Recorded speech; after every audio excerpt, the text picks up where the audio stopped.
যিনি আমাদেরকে এই পবিত্র মুহররম মাসের তৃতীয় জুমা আদায় করার জন্য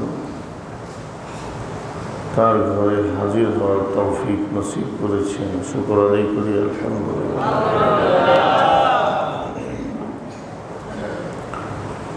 আপনারা জানেন যে মুহররম মাসের 10 তারিখ অতিবাহিত হয়ে গেছে। গত রোববার দিন আপনারা আশুরার রোজা রেখেছেন। যাদেরকে আল্লাহ তাআলা আশুরার রোজা রাখার তৌফিক দিয়েছেন, আল্লাহ যাতে বিগত বৎসরের সমস্ত গুনাহ তাদের মাফ করে দেন। কিন্তু আশুরার প্রেক্ষাপট, আহমিয়ত, গুরুত্ব নিয়ে কয়েকটি কথা আমি গত জুমায় বলেছি। আজ আমি আপনাদেরকে একটি মাসালার উপরে কিছু আলোচনা করব, একটা সাংঘাতিক মাসালা।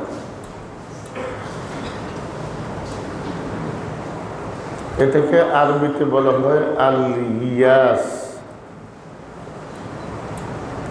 আল ইয়াস, ইয়াসুন শব্দের অর্থ হল নিরাশ হওয়া। কি হওয়া? নিরাশ। মনে রাখবেন, আমরা অনেক সময় মনে করি আল্লাহকে অস্বীকার করা এটা কুফরি। এটা তো জানি আল্লাহকে অস্বীকার করা কুফরি না। জান্নাত অস্বীকার করা কুফরি, জাহান্নাম অস্বীকার করা কুফরি, আল্লাহর নবীদেরকে অস্বীকার করা কুফরি, আসমানি কিতাবগুলোকে অস্বীকার করা কুফরি, তাকদীরকে অস্বীকার করা কুফরি, পরকালে পুনর্জীবনকে অস্বীকার করা কি কুফর। এগুলো আমাদের ঈমান। আমানতু বিল্লাহি ওয়া মালাইকাতিহি ওয়া কুতুবিহি ওয়া রুসুলিহি ওয়াল ইয়াউমিল আখিরি ওয়াল কদরি খাইরিহি ওয়া শাররিহি মিনাল্লাহি তাআলা ওয়াল বাসি বাদাল। এগুলো হলো আমাদের ঈমান। কিন্তু এর বাইরেও, এগুলোকে অস্বীকার করার বাইরেও দ্বীনের অকাট্য কোনো বিষয়কে অস্বীকার করাও কুফরি। এবার দ্বীনের ওই অকাট্য বিষয়গুলো কি? এই অকাট্য বিষয়গুলোর সংক্ষিপ্ত পরিচয় হলো এই যে মানুষ সাধারণভাবে জানে, কোনো দলিল প্রমাণ দিয়ে তারা বুঝাইতে হয় না, মজবুতভাবে কোনো দলিল দিয়ে তাকে বুঝাতে হয় না, এমনি সে জানে যে এটা দ্বীনের জন্য জরুরি। খুব খেয়াল করবেন। মনে করে পিতা মাতার সাথে সদাচরণ করা, ভালো ব্যবহার করা, খেদমত করা, তাদের এই বিষয়টা যে দ্বীনের জন্য জরুরি, ইসলামে যে বিষয়টা খুব জরুরি, এই কথাটা কি আসলে মৌলিকভাবে এই কথাটা কি কেউ কাউকে বোঝানো লাগে? আকলে বলে তারা যেটা খুব জরুরি, আমার আব্বা আম্মার সেবা করা, তারা তাদের কারণে, তাদের মেহনতে আমার অস্তিত্ব, আমার জিন্দিগির এই অবস্থা সব তাদেরই অবদান, তাদেরই মেহনত। ফয়সালা তো ছিল আল্লাহর, কিন্তু মেহনতটা তো ছিল আমার পিতা মাতার। এবার জরুরতে দ্বীন যেগুলো, এগুলোর মধ্যে কোনো একটি জিনিসকে কেউ যদি অস্বীকার করে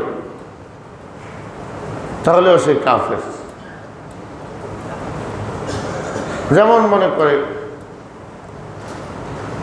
আমাদের নবী শেষ নবী, বলেন না আমাদের নবী।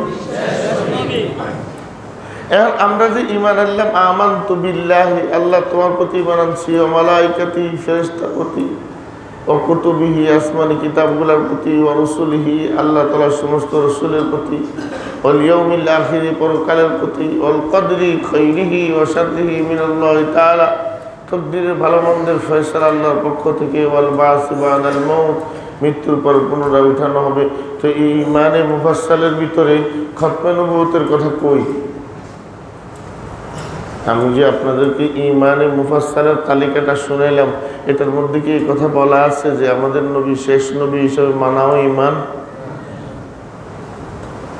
কিন্তু আমাদের নবীকে কেউ যদি শেষ নবী না মানে তার ইমান থাকবে না কাফের?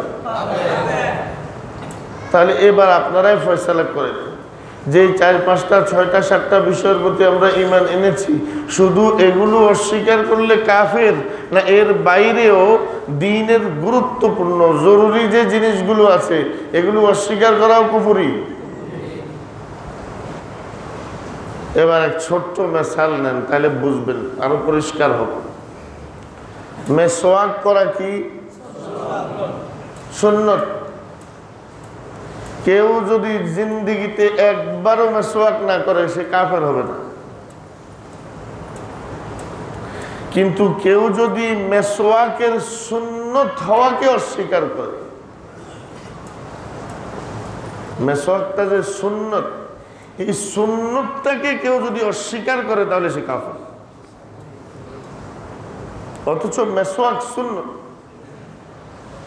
ভাইরা আমার, আল্লাহর ওয়াস্তে একটু দিল লাগায় আজকে কথাগুলো খেয়াল করেন। আপনি 70 বছর 80 বছর ধরে নিজেকে মুসলমান বলে আসতেছেন, মুসলমান সমাজে চলে আসছেন, মুসলমান পরিচয় দিয়ে আসছেন, কিন্তু আপনি জানেন না আপনার অজান্তে আপনি কত হাজারো কুফরি করে বহুত আগে ঈমান থেকে বাইর হয়ে গেছে, আপনি জানেন। وَقَدِمْنَا إِلَى مَا عَمِلُوا مِنْ عَمَلٍ فَجَعَلْنَاهُ هَبَاءً مَنْثُورًا। রব্বুল আলামিন বলেন, বহু মানুষ সারা জীবনভর নিজেকে মুসলমান মনে করে মুসলমানদের সাথে চলেছি, মুসলমান সমাজে থেকেছি, মুসলমানদের মতো ইবাদত করেছি, মনে করেছে আখিরাতের জন্য আমি কত কামাই করে ফেলেছি। আসলে সেই কুফরি করে কাফেরের ভিতরে শামিল হয়ে কিয়ামতের দিন আমলের পাহাড় নিয়ে আমি রবের কাছে আসার পর আমি যখন ঘোষণা করে দিব আজ শুধুমাত্র মুমিনের জন্যই ফয়সালা, মুমিনের আমলেরই ফয়সালা, তখন যাদের আমলের মধ্যে কুফরির সন্ধান পাওয়া যাবে তাদের আমলগুলোকে ময়লার ডাস্টবিনের মধ্যে আমরা যেভাবে পলিথিন পেঁচায় আর দুর্গন্ধযুক্ত জিনিস ফেলে দেই, তার সারা জিন্দেগির সমস্ত কামাইগুলো এভাবে তার মুখে নিক্ষেপ করা হবে। বলো,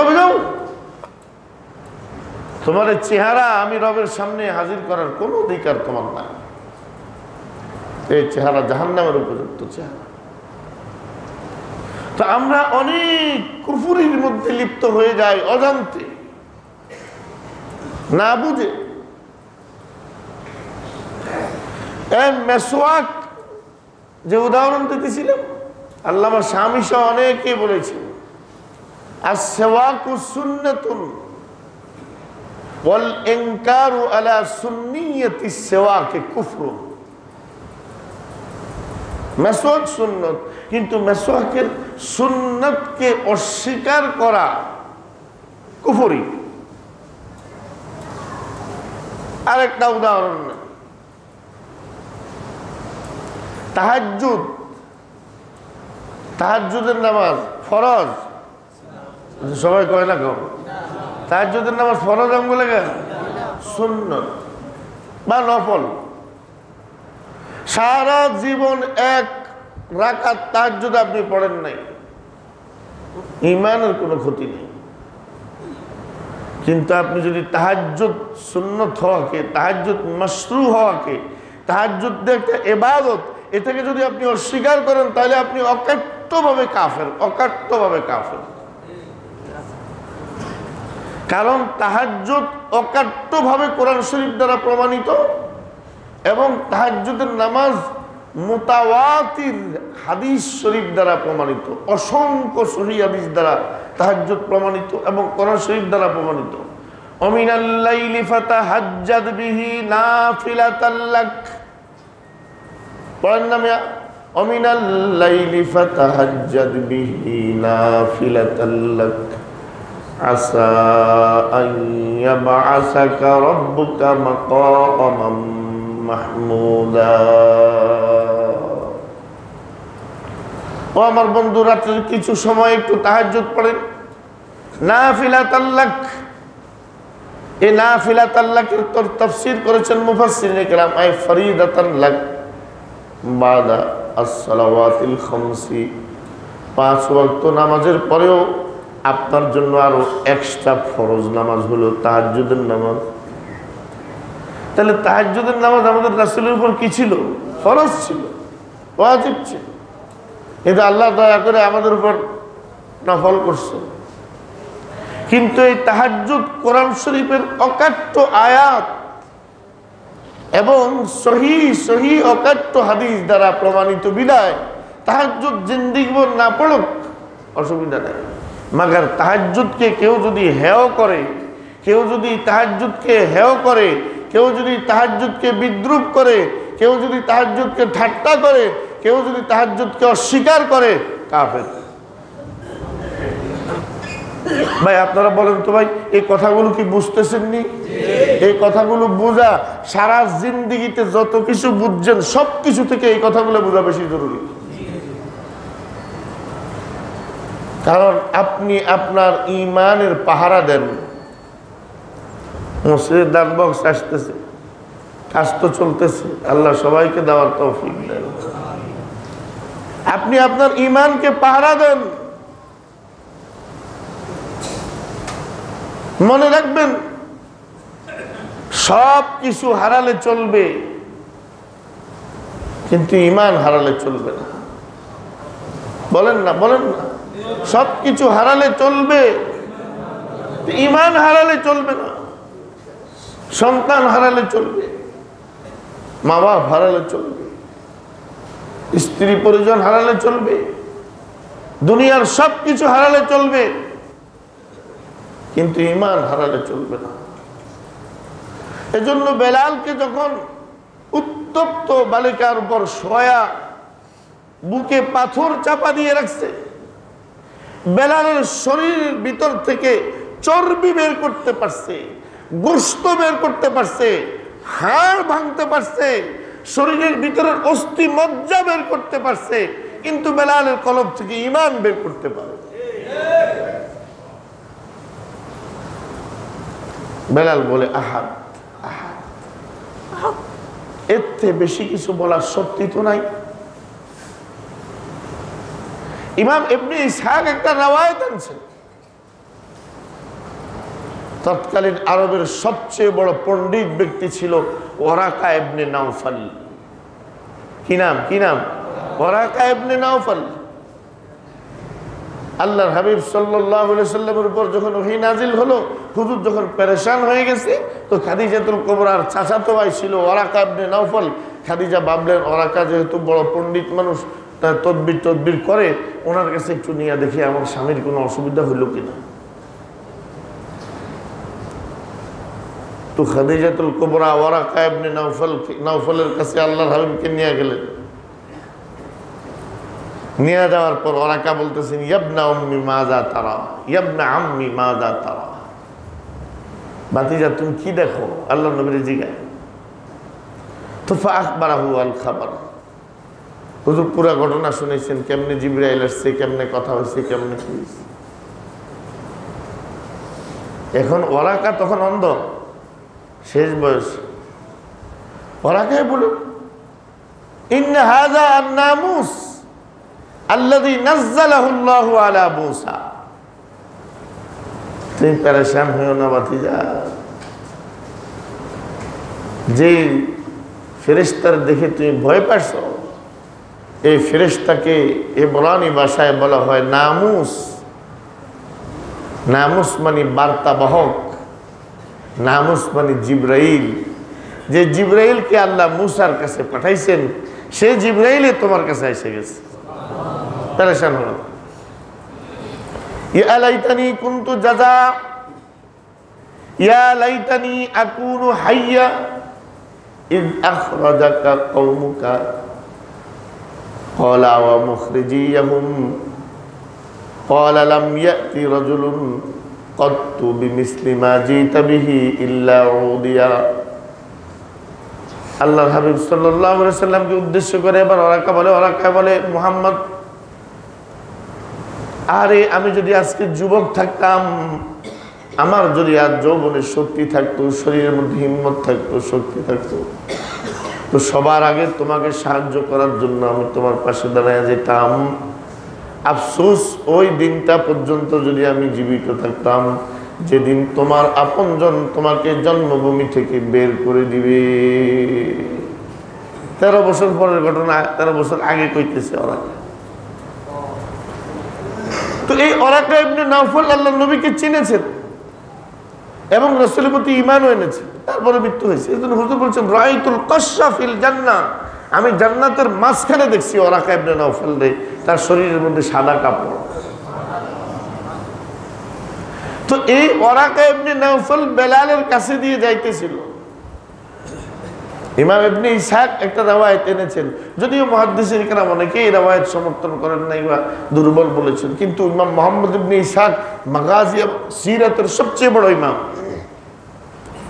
তিনি বলেন বেলালকে যখন নির্যাতন করতে করতে চূড়ান্ত পর্যায়ে চলে যেত, শরীরে আর শক্তি থাকতো না জবানে আহাদ আহাদ বলার, তখন শুধু এই বুকটা, এই জায়গাটায় আমরা মৃত্যু সজ্জায় কোনো মানুষ থাকলে আমরা বলি না খালি তার রুটা আছে, মানে এই বুকের এখানে শুধু হালকা দুঃখ দুঃখ দুঃখ দুঃখ, তবে এর দূরে আর কিচ্ছু নেই, সব ঠান্ডা। ওরাকা ইবনে নাওফল পাশ দিয়ে যাচ্ছিল, হযরত বেলাল ক্ষীণ ক্ষীণ আওয়াজে আহাদ আহাদ বলতেছেন, আহাদ আহাদ। ওরাকা ইবনে নাওফল কাছে এসে বেলালকে বলে, বেলাল আহাদের স্লোগানটা চালু রাখো, আহাদ শব্দটা তোমার জবানে চালু রাখো। ও বেলাল, আল্লাহর কসম করে বলি, এই আহাদ আহাদ পড়তে পড়তে তুমি যদি দুনিয়া থেকে চলে যাও, তুমি এমন মর্যাদার অধিকারী হইবা, আমি আল্লাহর কাছে দোয়া করি আল্লাহ যাতে তোমার জায়গায় আমাকে মর্যাদা দেয়। যদি তোমার জায়গায় আমি হইতাম, যে কুল হুয়াল্লাহু আহাদ, আল্লাহ এক, এই আল্লাহ এক, এই কথাটার উপরে যদি তোমার মতো আমার মৃত্যু হইতো, এই আল্লাহ এক এই কথা বলার কারণে তোমার মতো যদি আমার পিঠের চামড়াটাও তুলে নেওয়া হইতো, যদি আল্লাহ এক এই কথা বলার কারণে তোমার মতো যদি আমার বুকে পাথর চাপা দেওয়া হতো, কতই না সৌভাগ্যবান আমি হইতাম। আমার রবের জন্য আমি কুরবানি করেছি, আমার রবের জন্য আমি ত্যাগ দিয়েছি, কত বড় সৌভাগ্যবান আমি হইতাম। বেলাল, বড় তুমি বড় কিসমতওয়ালা, তুই বড় সৌভাগ্যবান, তুই বড় কিসমতওয়ালা। তাইলে বেলালের চর্বি বের হয়েছে, রক্ত বের হয়েছে, পুঁজ বের হয়েছে, হাড় গুড় চুরমার হয়েছে, কিন্তু ভিতরে ঈমান অক্ষত। বলেন না ভাই, ভিতরে ঈমান অক্ষত। বেলালের এই সময় মুক্তির কোনো রাস্তা নাই। কে মুক্তি করবে? যে মুক্তি দিবে, যেই নবীর প্রতি ঈমান এনেছে, উনিও তো নির্যাতিত। নবীর সাথে যে কয়জন আছে তারাও তো নির্যাতিত। তো বেলাল মুক্ত করবে কে? কিন্তু বেলাল শুধুমাত্র ভরসা রেখেছেন কার উপর? আহাদ।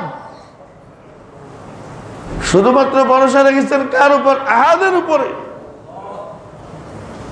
নিরাশ হন নাই। কি হন নাই বলেন? নিরাশ হন। আনমনি রাত্রে যখন বেলালে ফেলে রাখতো মরুভূমিতে চিৎ করে, আবহাওয়াটা যখন একটু শীতল হতো, তা আনমনে বেলাল আকাশের দিকে তাকে শুকর আদায় করত। রব, তোমার কোটি কোটি শুকর, তোমার কোটি কোটি শুকর। আমার এই অস্তিত্বের কিছু অংশ, আমার এই দেহের কিছু অংশ তোমার ভালোবাসার কারণে আমার দেহ থেকে আলাদা হয়েছে। এর চেয়ে বড় আনন্দ, এর চেয়ে বড় খুশির কথা আমার জন্য আর কিছুই হতে পারে না। কিন্তু রব লা আইয়াসু মির রাওহিকা, আমি তোমার রহমত থেকে নিরাশ না, আমি তোমার রহমত থেকে নিরাশ না, আমি তোমার সাহায্য থেকে সাহায্য করার ওয়াদা থেকে নিরাশ না, আমি পরিপূর্ণ আশাবাদী, আমি তোমার জাতের উপর পরিপূর্ণ বিশ্বাস রাখি, আশা রাখি যে আমার উপরে জুলুমের রাত একদিন পোহাবে, তুমি আমাকে হয়তো শাহাদাত দিয়ে তোমার জান্নাতের নিয়ামত দিবা, আর না হলে এসব জালিমদের হাত থেকে আমারে মুক্ত করবা। হযরত বেলালকে রব্বুল আলামিন শুধু মুক্ত করেছেন তা না, সিদ্দিক আকবর বেলালের পুরা পয়সা দিয়ে উমাইয়া থেকে কিনে আজাদ করার পর এই কোরবানির বদৌলতে যেদিন থেকে আল্লাহর নবী ইমামতির মুসল্লায় দাঁড়িয়েছেন, সেদিন থেকে বেলাল মুয়াজ্জিন, রাসূলের মুয়াজ্জিন বেলাল কুরবানির বিনিময়ে। আর এমনি একটা হাবশি কালো গোলাম, না কোনো বংশের হদিস আছে, না কোনো চেহারার দিকে তাকানোর মতো কিছু আছে, না কোনো আরবের লোক, হাবশার লোক, সুদানের লোক, হাবশার, কত নিকৃষ্ট কালো। কিন্তু আল্লাহর হাবিব মুয়াজ্জিনও বানাইছেন এই বেলালকে। যেদিন মক্কা বিজয় হয়েছে, কাবা শরীফের দরজাটা খুইলা ওসামা এক গোলামের ছেলে আর আরেক গোলাম বেলাল, এই দুই গোলামকে নিয়ে রাসূল বাইতুল্লাহর ভিতরে ঢুকছে। আবু বকর এই সুযোগ পায় নাই, ওমরও এই সুযোগ পায়, তারা বাইরে হুজুর দুই গোলামকে নিয়ে ভিতরে ঢুকছে। বেলালের এই শান কেন হলো? আল্লাহ তাআলার উপর পরিপূর্ণ আস্থা রেখেছে, নিরাশ হয় নাই। বলেন বলেন বলেন ভাই, কি হয় নাই? লা তাইয়াসু মির রাউহিল্লাহ, ইন্নাহু লা ইয়াইয়াসু মির রাউহিল্লাহি ইল্লাল কওমুল কাফিরুন। মনে রাখবেন, আপনি আর আমি তো শুধু আল্লাহকে অস্বীকার করাকে কুফরি মনে করি, কোরআন অস্বীকার করাকে কুফরি মনে করি, আখিরাত অস্বীকার করাকে কুফরি মনে করি। কিন্তু এমন হাজারো শব্দ আমি আমার জবান দিয়ে বলি, এমন হাজারো মন্তব্য আমি আমার মুখ দিয়ে করি, আমি জানি না আমার অজান্তে আমার ইমানের দৌলত আমি হারিয়ে ফেলেছি, আমি জানি না আমার অজান্তে আমি কুফরির ভিতরে ঢুকে গেছি, আমি জানি না আমার অজান্তে আমার পুরা জিন্দেগির সব কামাই একসাথে বরবাদ হয়ে গেছে। একবার কুফরি শব্দটা জবানে উচ্চারণ করার সাথে সাথে এক নাম্বার পুরস্কার হইল হাবিতাত আমালুহু, পুরা জিন্দেগির সব কামাই মুহূর্তের ভিতরে জিরো হয়ে গেছে, আর আমল নামে কোনো ইবাদত নাই।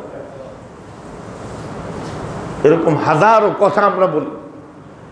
আমি খেয়াল করেছি, যেহেতু এখন হজের মৌসুম শেষ, মুহররমের মূল মৌসুমও শেষ, এই আমরা সফর মাস এবং মুহররমের যে অংশ আছে এই অংশ সফর মাস,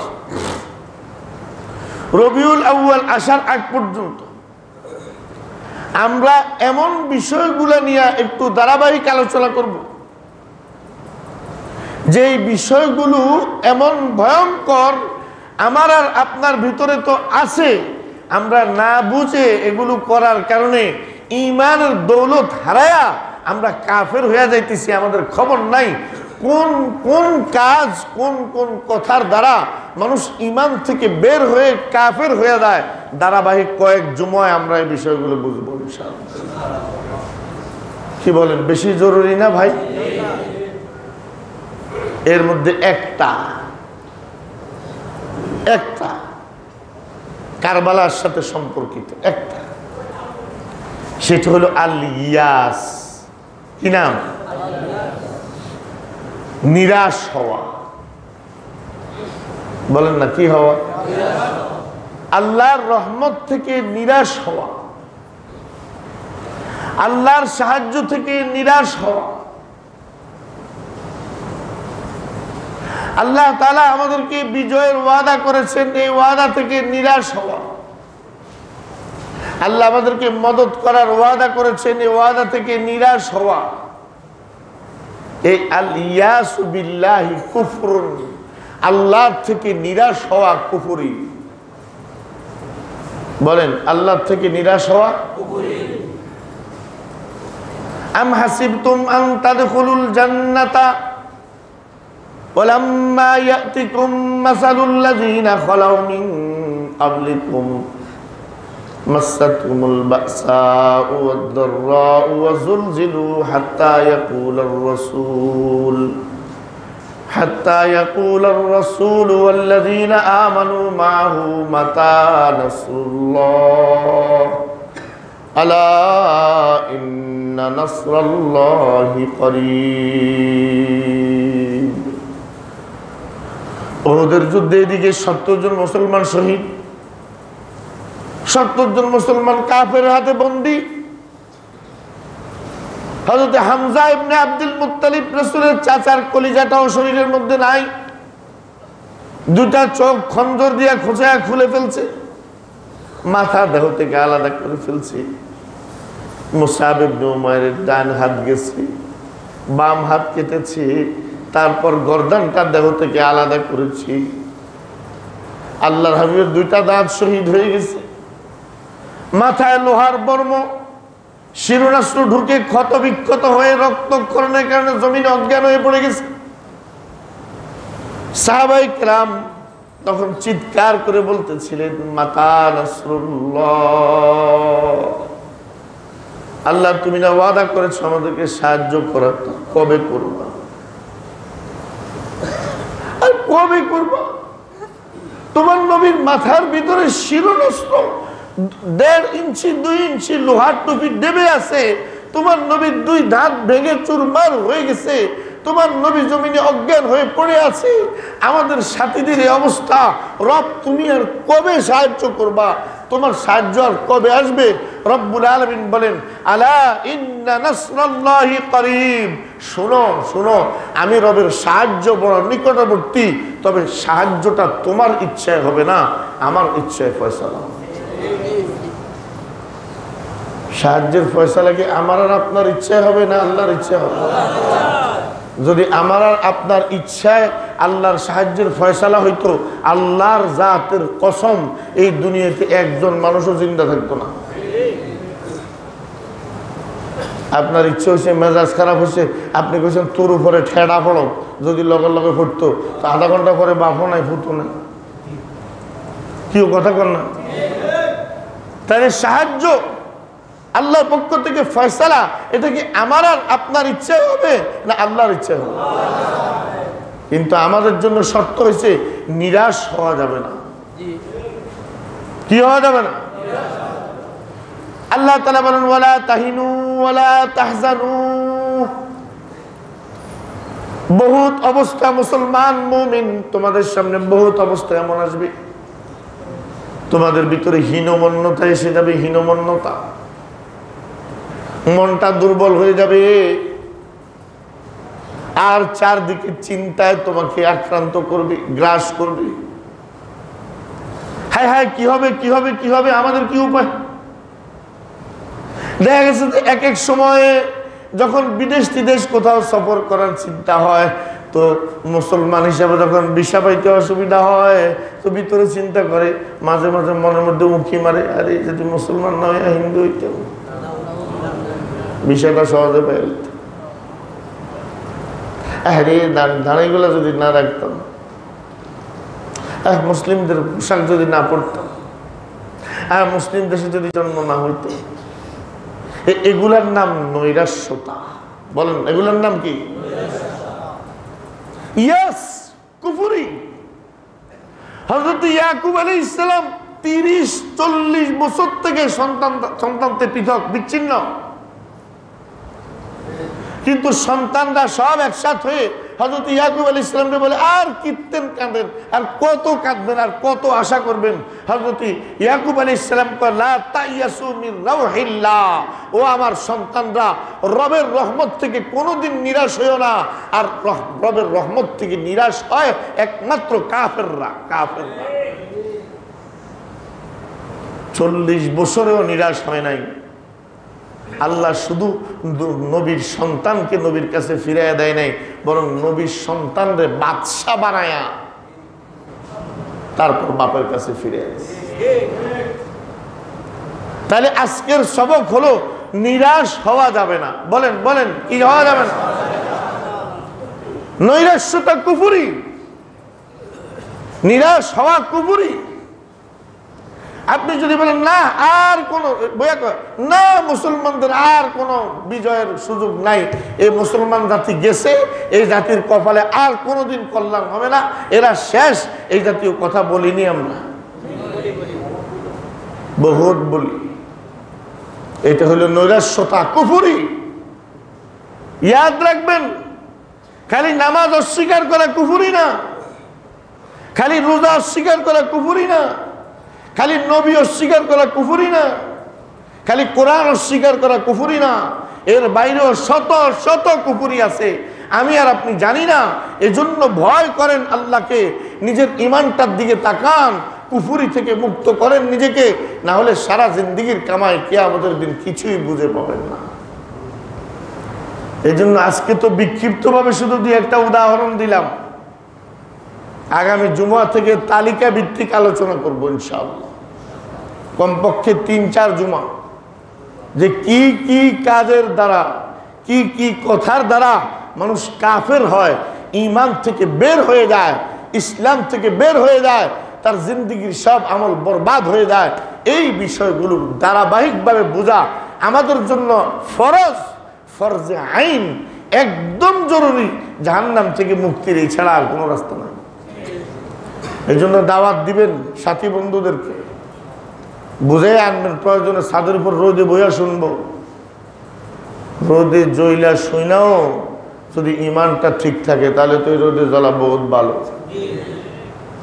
মসজিদের কাজ আলহামদুলিল্লাহ আগাইতেছে। আল্লাহর বান্দারা, আমরা তো আনুষ্ঠানিকভাবে কোনো কালেকশন এখনো শুরু করি নাই, বলিও নাই, স্বেচ্ছায় স্বেচ্ছায় আল্লাহর অনেক বান্দা পয়সা দিয়া যাইতেছে। গত সপ্তাহে বললাম ডাক্তার গোলাম মুস্তফা সাহেব 1 লাখ টাকা আইনে দিয়া গেছেন।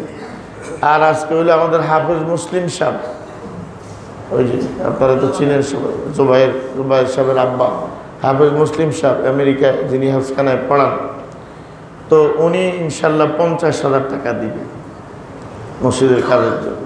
এভাবে চাওয়ার কি প্রয়োজন? এই মসজিদটায় আপনার আব্বা সেজদা করছেন, এই গম্বুজের জায়গায় রয়েছে মসজিদটা, মসজিদের জায়গায় রয়েছে, আপনার আব্বা চলে গেছে, আপনার চাচা সেজদা করছেন, মসজিদ রয়ে গেছে, উনি চলে গেছে, আপনার আপনজন সেজদা করছেন, তারা চলে গেছে, আল্লাহর ঘরটা রয়ে গেছে, তা আপনিও চলে যাবেন, আমিও চলে যাব। কিন্তু এই মসজিদটার ভিতরে কিছু ঢুকাইয়া যদি যায়, কিছু দিয়া যদি যায়, তাহলে এটা আমার জন্য সদকায়ে জারিয়া হবে। এর থেকে বেশি কিছু আর বলার দরকার নেই। এই মসজিদের কাজ অনেক বড়, এটাকে উপরে পর্যন্ত 3 তলার ছাদ পর্যন্ত কইরা, এদিক সংস্কার কইরা পুরো এসি করা 20-30 লাখ টাকাও কুলাইতো না। এই ভাঙায় গেছে, যেহেতু যত্ন গম্বুজ ছিল তো, এটা পুরান্ত বড় সতর্কতার সাথে ভাঙতে হয়েছে। আগে সাইডগুলো কাটতে হয়েছে আস্তে আস্তে আস্তে আস্তে, তারপরে ভাঙতে হয়েছে। ভাঙায় গেছে প্রায় 40-50 হাজার টাকা শুধু ওই 2 সাইড ভাঙা, ফিডে ফালাই দেওয়ার বড় খরচ। তো সবাই মিলে চেষ্টা করবেন ইনশাআল্লাহ। ভাইয়েরা, আল্লাহর দোহাই দিয়ে আপনাদেরকে একটা কথা বলি, এই ঠেলাঠেলি কেউ করেন না। অনেক কথা আমাদের কানে আসে, আমার কানে আসে, ভাইও কে কমিটিতে আছে, কে কমিটিতে নাই, কে কর্তৃত্বে আছে, কে কর্তৃত্বে নাই, কি দরকার আমার আপনার, কি প্রয়োজন, কি প্রয়োজন? দুনিয়ার এই মোহ কয়দিন? যে আছে, যারাই করতেছে করুক। হুজুর কয়েন কান আবদান হাবশিয়া, যদি সে হাবশি গোলামও হোক